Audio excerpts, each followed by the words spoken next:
Anak-anak sekalian, kita jumpa lagi pada kali ini. Sebelumnya, Pak Guru ucapkan Assalamualaikum warahmatullahi wabarakatuh. Semoga pada hari ini kita dalam keadaan sehat-sehat semua tanpa kurang suatu apapun. Oke, pada materi kali ini Pak Guru ingin menyampaikan kepada kalian yaitu adalah tentang struktur organisasi OSIS. Adapun struktur organisasi OSIS yang di sini ingin Pak Guru bahas, yang pertama mengenai pengertiannya, yang kedua adalah tujuannya, dan yang ketiga adalah fungsi.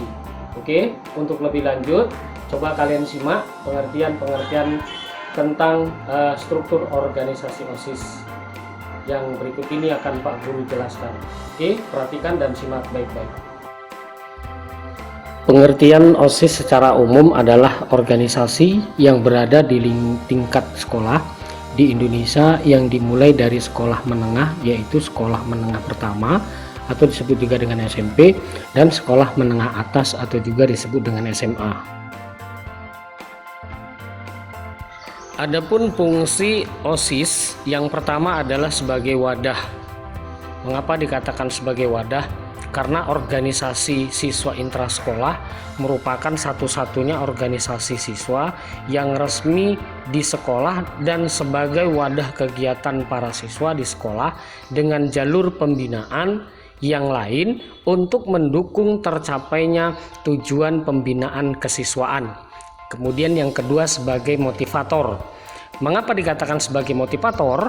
Karena pendorong lahirnya keinginan dan semangat para siswa untuk berbuat dan melakukan kegiatan bersama dalam mencapai tujuan.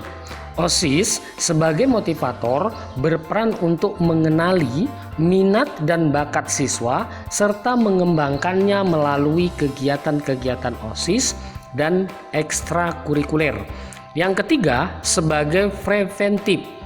Mengapa dikatakan sebagai preventif?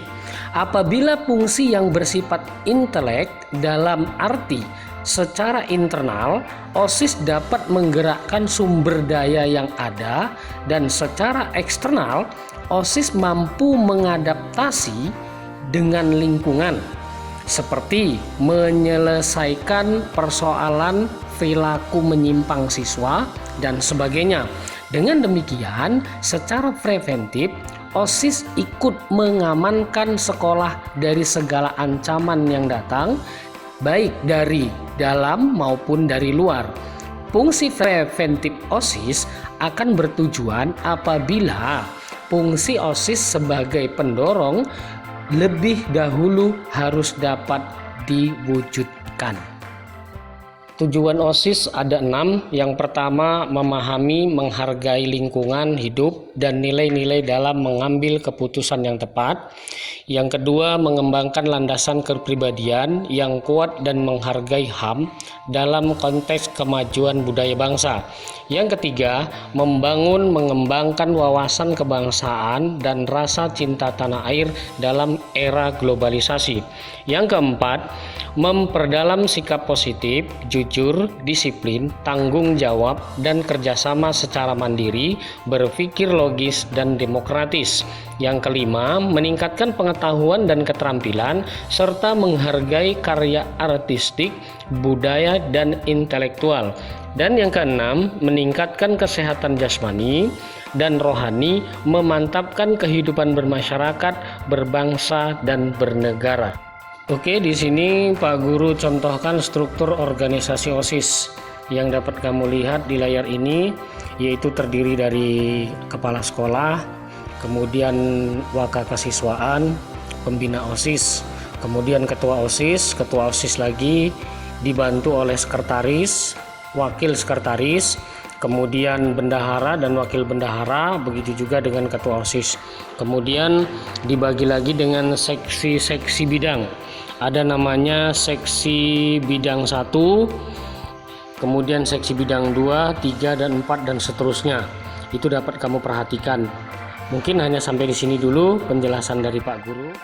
Oke, itulah tadi penjelasan-penjelasan yaitu tentang pengertian, tujuan, dan fungsi dari struktur organisasi. Jadi dengan adanya penjelasan yang Pak Guru sampaikan tadi, diharapkan anak-anak Pak Guru khususnya kelas 7 yaitu dapat paham, dan kemudian nanti apabila kita masuk ke sekolah dalam keadaan normal dan sekolah seperti biasa, ya kita akan bahas lebih lanjut mengenai struktur organisasi sekolah agar kalian itu lebih paham, dan kemungkinan juga kalian juga akan lebih menghayati bagaimana kita itu bergabung dalam satu struktur organisasi sekolah. Mungkin hanya ini yang dapat Bapak sampaikan, kurang dan lebih Bapak juga mohon maaf, dan Bapak akhiri. Assalamualaikum warahmatullahi wabarakatuh.